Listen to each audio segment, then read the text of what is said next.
Good morning, everyone, and welcome to another week of our online lessons.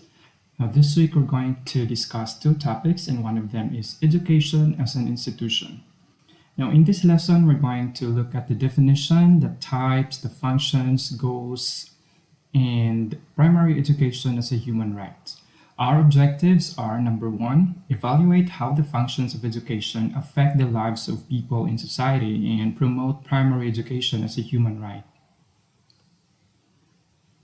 Many people equate education with school.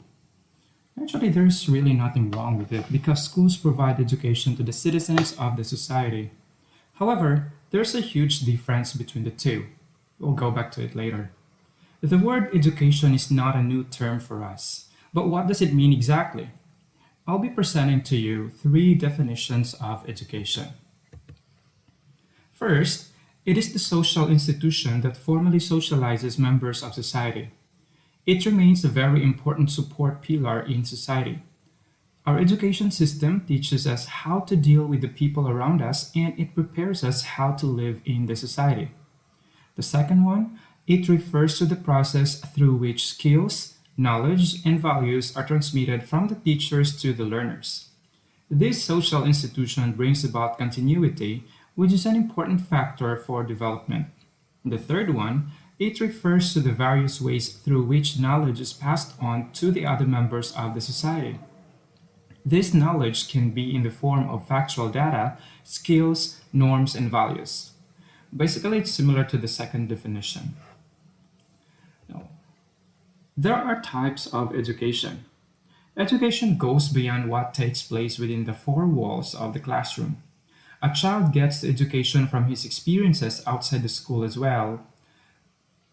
There are three main types of education, namely formal, non-formal, and informal education.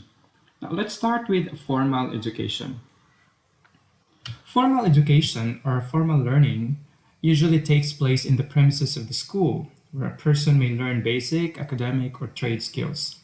The formal education is given by specially qualified teachers who are supposed to be efficient in the art of instruction. It has an approved curriculum, which includes the course outline, the prescribed number of sessions to finish the lessons, and authentic assessments and outputs. It also observes strict discipline. The student and the teacher both are aware of the facts and engage themselves in the process of education. Non-formal education. It is an organized educational activity that takes place outside the formal setup. It is usually flexible, learner-centered, and uses a participatory approach. It may include adult basic education, adult literacy education, or school equivalency preparation. In non-formal education, someone who is not in school can learn literacy, other basic skills, or job skills. It has no age limit. Home education, individualized instruction, distance learning, and computer-assisted instruction are other possibilities. The last type is informal education. Informal education may be a parent teaching a child how to prepare a meal or ride a bicycle.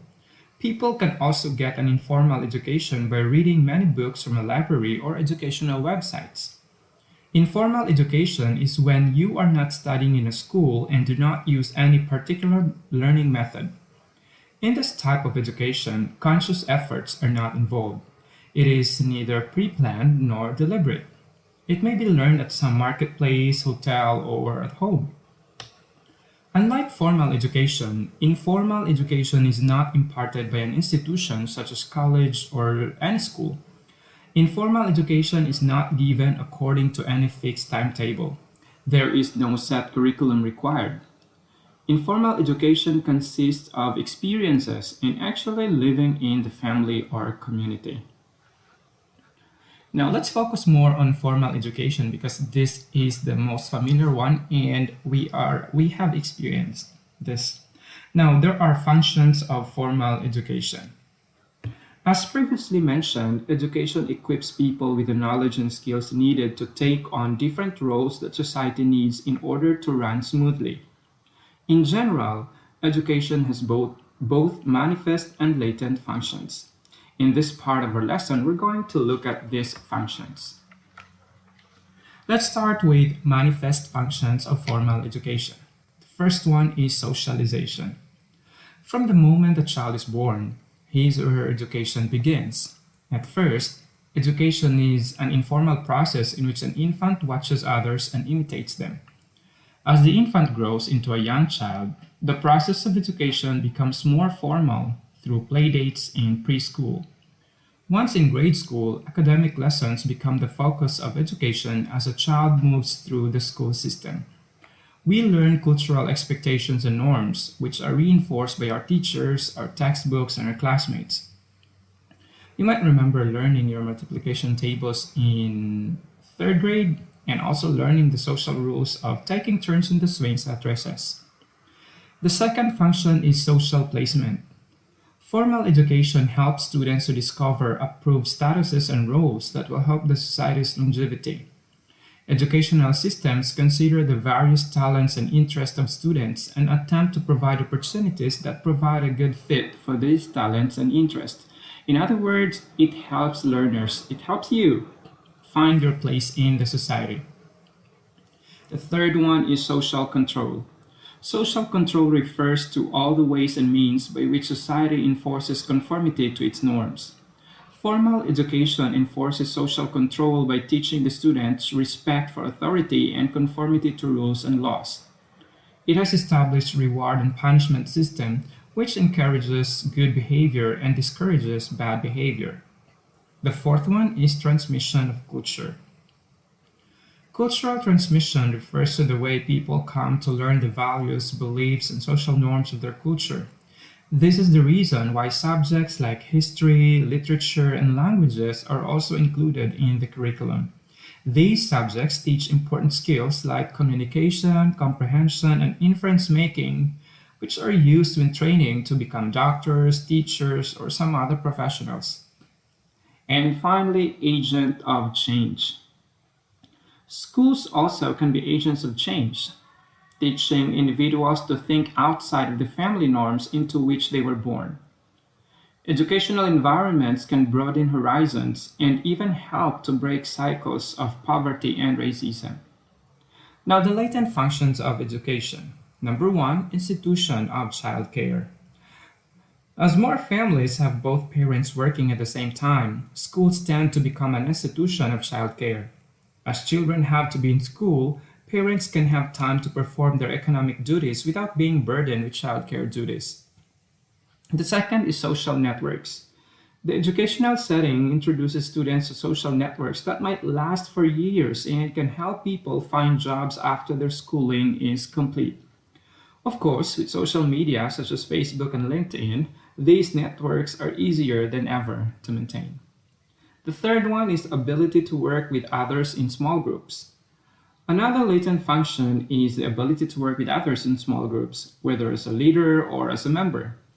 This is a skill that is transferable to a workplace and that might not be learned in a homeschool setting. Okay, now moving on to the goals of education for the individual and the society. Throughout the world, education has become a vast and complex social institution that prepares citizens for roles demanded by other social institutions like family, government, and the economy. It has two significant goals. The first one is self actualization. Self actualization is the realization or fulfillment of one's talents and potentialities through creativity, independence, spontaneity, and a grasp of the real world. This notion, which was proposed by Maslow, sits at the peak of his hierarchy of needs. This tendency might be phrased as the desire to become more and more what one is and to become everything that one is capable of becoming. The second is productive citizenry. It refers to the idea that a citizen by himself or herself must create the environment and opportunities to become productive. It is based on the logic that a productive citizen contributes to the overall betterment of the community. For example, having jobs allow individuals to fulfill their duties to pay taxes, and having families allow the society to strengthen its basic social units. And the last subtopic for this lesson is primary education as a human right. The right to education goes beyond having the capacity to go to school. Article 26 of the Universal Declaration of Human Rights underscores three basic rights in relation to education. The first one, education enables individuals to exercise all their rights.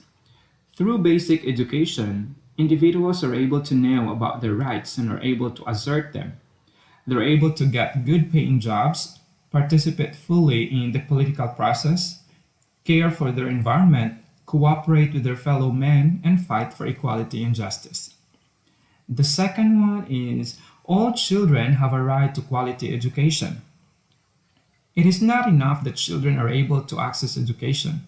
Instead, they must be afforded with an education that meets their needs and prepares them for future challenges in their adulthood. In this aspect, learning outcomes are important indicators of success. All children must be given the same educational opportunities. Socioeconomic background, capacities, and location should not be a factor in a child's education. Wherever the child is living, there should be schools that are able to provide him or her with an education that is at par with international standards. Children with disabilities should be allowed to go to school. The curriculum, their teachers, and class activities have to be adapted to fit their needs. Okay, so I hope you're able to understand somehow this lesson and have a great day, everyone.